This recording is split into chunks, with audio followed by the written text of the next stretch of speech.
he gave me the parts, but he also gave me a job working at Hewlett-Packard that summer. And I was 12 years old. And that really made a remarkable influence on me.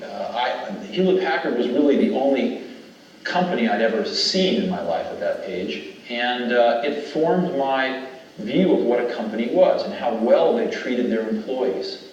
You know, at that time, I mean, they didn't know about cholesterol back then, but at that time they used to bring a big cart full of donuts and coffee out at 10 o'clock every morning. We'd take a coffee and donut break, and just little things like that. It was clear that the company the company recognized it as true value as its employees.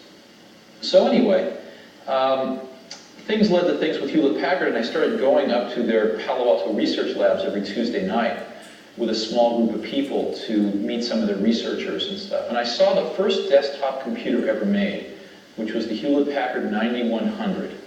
It was about as big as a suitcase, but it actually had a small cathode ray tube display in it, and it was completely self-contained. There was no wire going off behind the curtain somewhere. And I fell in love with it. And you could program it in BASIC and APL. And I would just, for hours, you know, get a ride up to Hewlett-Packard and just hang around that machine and write programs for it. And so that was the early days.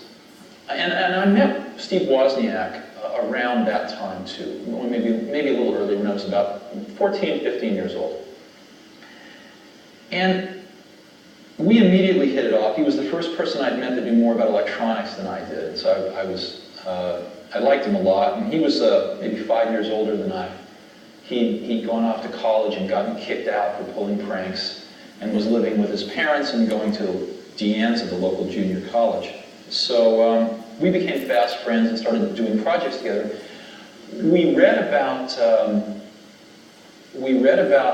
the story in Esquire magazine about this guy named Captain Crunch, who could supposedly make free telephone calls. You've heard about this, I'm sure.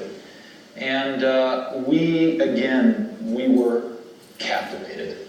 How could anybody do this? And we thought it must be a hoax. And we started looking through the libraries, looking for the secret tones that would allow you to do this. And it